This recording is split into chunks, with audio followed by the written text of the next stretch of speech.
Welcome back to another episode of Iron Tans Engineering. So today we're going to be working a little bit more on this.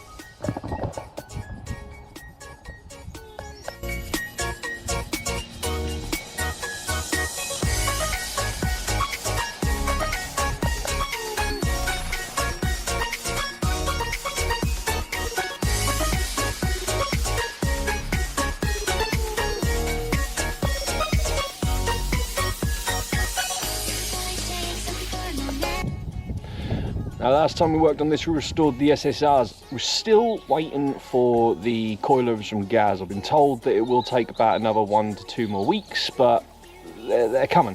So we've got to do some of the things that we didn't really want to do, but we knew that we were going to have to do it for the price that we got the truck for. Now, when I bought the truck, the lad of the old boy that I bought it off, he said he doesn't think it's had a cam belt change in the last 22 years of ownership from them. So we've got a new cam belt. We've also got full oil filter, new coolant, and we've also got to investigate a problem with the alternator, because at the minute the battery is not charging. Alternator light or the battery light is actually on inside the cabin. So I'm now going to test to see if the alternator is actually sending the charge it should be to the battery. If it's not, I can't buy a new one, so we're going to have to take the alternator off and get it rewound. So we've got the multimeter kicking about, so let's fire her up and start investigating. Alright, so the first thing we've got to do is, because this is rear engine, we've got to get rid of this inspection panel. So that's the inspection panel because the engine's underneath there, so just undo these screws.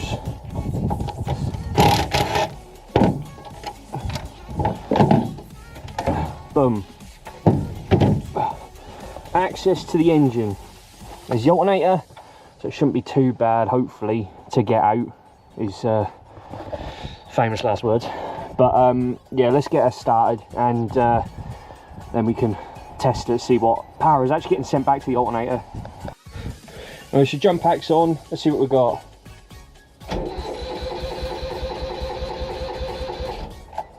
Yeah, she's trying. Where's the choke? Pull the choke out. Let's see what she's got next. The battery is completely flat, so that might be why it's not actually going.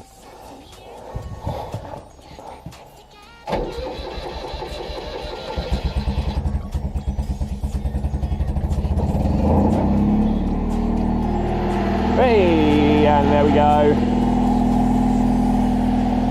Leave it to run on choke for a bit, and then we'll see how we go. Right, so according to my multimeter, we're only getting about 7 volt returning back to the battery, so I'm pretty much going to go ahead and say the alternator's toast. So what I'm going to do though is I'm going to take the battery off, we'll charge it up fully, put it back on the car, put it back on the truck rather, and if it's still reading about that much, then we're going to take the alternator off and send it out for rewinding. Right, so got the battery out. That's now inside the house charging. So now we're going to get the alternator off. So to get that alternator off, from what I've looked at online, you've got to just get some of this out of the way. Then it's got these little clips, just like an airbox. So you take the clips off, you've got one there, got one there. So that's them two out of the way. And then you've got a bolt here, and what's meant to be a bolt here, and maybe this bit, and this bit here, and this plastic cover will come off, and that'll expose the pulleys and stuff like that. So we'll get that off now, and then we can have a look at the alternator.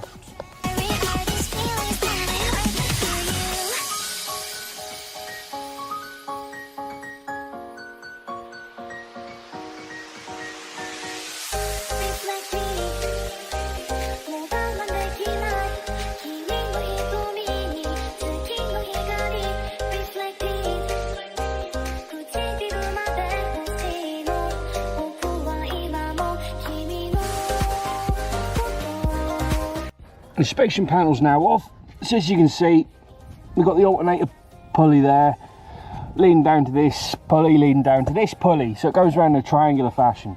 Now I can't see a tensioner, or whether or not that's a tensioner, I don't really know, because I don't know these engines. I've got a feeling though that's the That's the crank pulley, because it's actually got the bolt in the middle. This one here hasn't. So I don't really know what one this is. Might be like the water pump or something, but yeah. So what we're gonna have to do now, take the tension off the alternator, because it's probably just actually, the belt's probably taut from the adjustment on the alternator. So if we take the tension off of that, let that go floppy, take the belt off, and then we can get the alternator out. So it doesn't look like it's as smooth sailing as I thought it would be, because since everything in this engine bay is so tightly cramped together, you can't just take the alternator out like you would on a regular car, and here's why. So we've took the cover off, cover's gone, right? But here's the alternator bolt, right? You can just see the head there. Goes all the way through to here. How in the hell are you going to get that out in there? You ain't getting that out. So this, all the carb needs to come out, right? So, and also as well, there's the live for the alternator. Now, hopefully, if I get that one out and then undo this one, there should be enough movement in the cable to get it out up here. If not, the inlet's probably going to have to come off. So I've now got to take this air box off, which covers the carb. Now, most of the bolts already out, or 3 of them I've took out. We've come across our first rounded one, so we're going to have to drill it out. Fantastic. And then we're going to have to work out how to get the rest of it out. So, just fucking pray for me. Right, I managed to get the cover off. That's the screw what wouldn't come out. Now, what happened was, it went in and it blunted the drill bit, and it kept going. It heated the screw up. It heated it up enough that I was able to actually pop it off the top, and then the actual hole went back to the size it was meant to be. So we'll get a pair of Stilsons on there in a bit, and we'll get that screw out of there so we can replace it. But here's the carb. So we've got to undo this clamp here, get the air filter off it, undo this clamp here so it can come away from the inlet, and find out where it's actually bolted onto. And then with any luck, just obviously like remove these pipes and stuff, and then with any luck we can just move the carb out of the way with the cables and everything still intact, so we don't have to like dial that back in again, and hopefully that'll give us enough clearance to get the bolts out of the alternator. Took a bit more than we expected, but we're there. So we had to take this bracket off, which held the alternator, the carb to the engine, which was here. So the bracket was here, carb was here. So we had to undo that. We had to undo the 2 Jubilee clips that were holding the carb on. We had to disconnect the fuel line, because even when I got the carb out and off, the fuel line refused to let it move anywhere, so we had to get that off and just bung that up for the time being. These were all clipped in, so we had to unclip them. That's the bottom casing what was there for the carb. So yeah, we have now got the carb out, so now we should hopefully have enough room to actually start addressing the alternator. It don't help either when you come across bolts like that. That was an arsehole. So the next problem we come across, still can't get it out. Basically undone the 14mm bolt here, undone the 12mm bolt here, and it won't come out. And the problem is, the slider's in the way on this side, but then so's the case on this side, because as you pull up, obviously you can see the pulley wants to hit this plastic case. So we're going to have to take this plastic case off, which isn't a problem because I needed to do the camber anyway. But already we've taken the pulleys off, so we're bare down here, and now this plastic case is ready to come off. So we're now just got to hunt around, find the bolts what's holding that on, and get that one off as well, and then find out what else is holding it in place. So I've found something quite ridiculous. I've never come across this before in all the years I've been working on cars, but still can't get the alternator out very well, right? So I undone the tensioner, or undone the adjustment bracket, right? So we can move about, right? But the pulley won't come past this plastic cover. The plastic cover is still quite secure, even though I've removed quite a few bolts from it. So it's quite secure still. Now, it's not really secure at the bottom anymore here, because I've removed these bolts, but it is secure up here, right? Because it looks like the crank bolt and the crank like pulley and that is holding it in place. So we need to get this off. Now I've got another impact driver on the way, a bit more manly, so hopefully that'll bust that open, right? But then while I was looking, I was like, that can't be the only one, because it still seems quite secure up here. Now as I was looking up the top, I found this. So when I moved the alternator and the adjustment bracket, I saw that, right? And that goes through to the plastic. And I thought, that can't be a bolt for the cover, because the bloody engine mount's right in the way of it. But it is. So I stuck my hand up into here, in the hole, and yep, lo and behold, there's a hex bolt. So to get this off, to give it a cam belt change, you have to jack the engine and take this motor mount off in its entirety to get to the plastic cover. That is fucking insane. Who thought that was a good idea? God, I took a load of waffle, but alternator is now out. That was more of a mission than I actually expected it to be. So we'll take that to a local company in Norwich and get that rewound. But we got it out by, like I said, removing this, and then we removed all the cabling that was attached to it, obviously like the live and stuff like that. The plugs and that were all ready to offer, but we took off the little bit here for the inlet, just so there was a little bit more movement and you were able to get to that. And then once I was able to get to that, then I would manage to slide it up further and further and further past here, and once it got past here, it moved backwards enough that I could get the pulley through that as well. So that's now all out, but that does not help me with getting this out, because I need to change the cam belt. I'm not having this engine break the belt due to age and all of that and just destroy itself. So we've got to get this out. So we're now going to go get the jack the engine up and get that mount off. So we took the alternator to a couple of places around Norwich, and places didn't really want to touch them because they don't really seem to rebuild car alternators anymore. But I did get referred to a place called Panks, and they had done a fantastic job. Look at that. It looks brand new. They took it all apart, tested it all, painted it, scrubbed it, new bushes, everything. I think it was about 150 quid. But he showed me the state of the bushes afterwards, and they were just tiny little nubs from what they should have been. He was like, they've been catching and rubbing down for God knows how long. So he was like, when he tested it the first time, it was fine. And then he went to test it again, and it wasn't. So he took it apart and obviously found the problem. So we've at least now got that sorted. But we still need to get this crank pulley off to be able to get to the timing belt. So instead of waffling on and trying to find a massive extension bar and do all that, I put my hand in my pocket and bought one of these. Yes, mate. Apparently it's got 1800 Newton meters of torque to undo bolts, so let's see if that's true.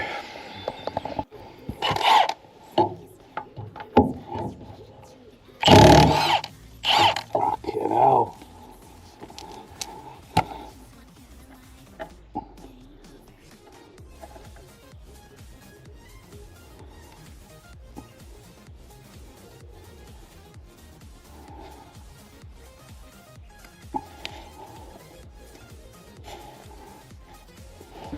Okay, so that worked remarkably easily. We got to do, though, is when you get it out, you got to remember to take the key out. If you lose the key, you're pretty much fucked. So you take the key out before you do anything else. That'll obviously have to go back in when we want to get the engine in the right place to change the cam belt, but for now we're going to leave it up here. So now we've got to drop this engine mount out of the way to get the bolt behind that. Keeps it real, summer love. The waves come and crashing, summer heat. Bodies keep touching, summer love. Tension keeps rising, summer heat. Emotions keep rising, they intensify. Can't deny, go all out, no more regrets. Just don't fight a bit too late. Face, touch, pulse rising. Breakdown, tension overload.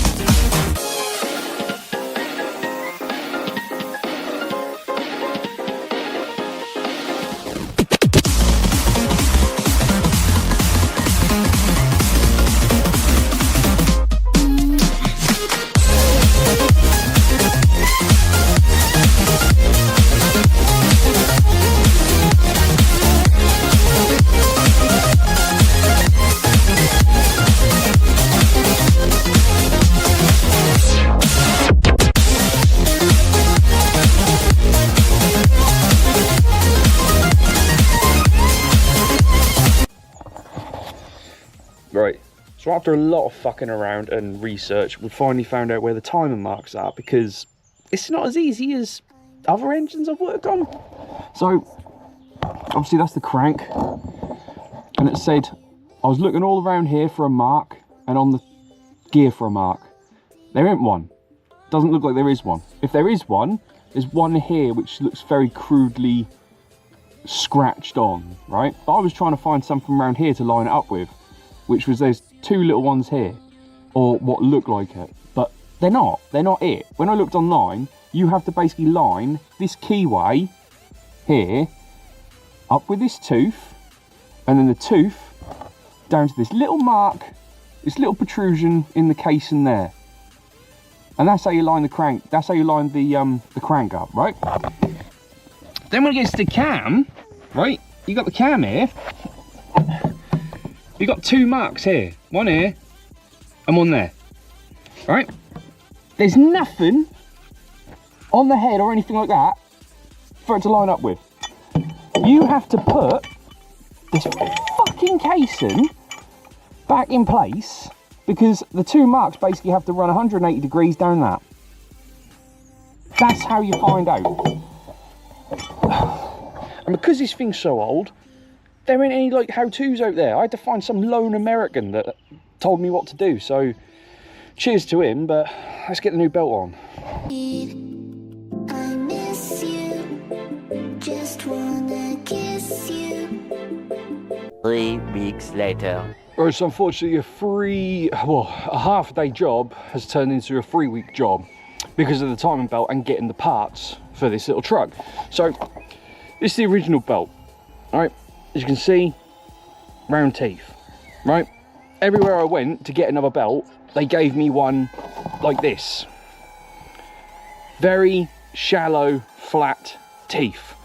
And when you actually put it on the engine, it does not look right. It looks like it's gonna actually like skip a tooth or whatever. It's no good. So none of that, right? So I had to go online, and luckily someone on the Acti page did recommend me to Japan Parts, and I got another one with the round tooth. So that's gonna go on next. The other problem I had was the tensioner. Ordered the tensioner from Japan and then got told, no, we ain't got it, sorry. Couldn't find one anywhere else. So I was going to make my own one, but in the end I took this one apart, the factory one, and I just ended up having to pack it with grease again because it was just dry and there's no play in it, no nothing, so I'm going to put that one back on. So let's see if we can get this done today.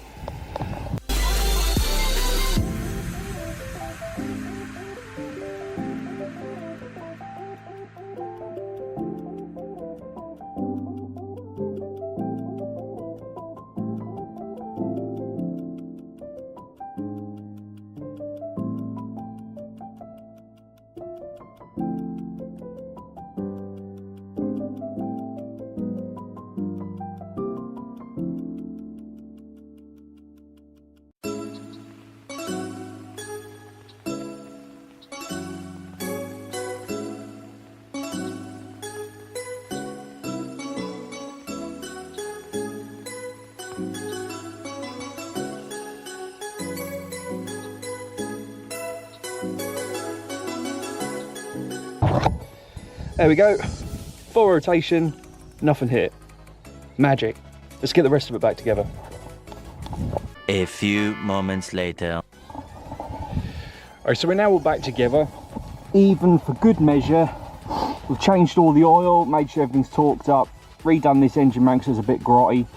New belts all on, new cam belts on, tensioners now all back on, everything's now back together.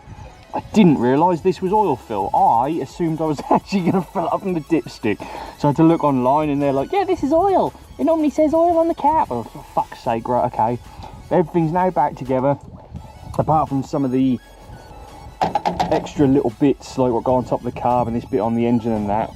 But I've left that off just in case it doesn't start and something goes funny. So let's see what we're dealing with, come on. Right, chokes out.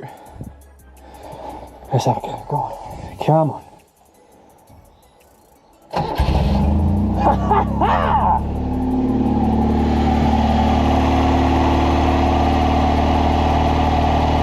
Oh, awesome.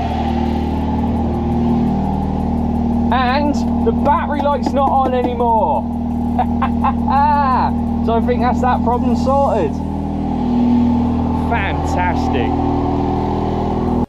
And we are now done.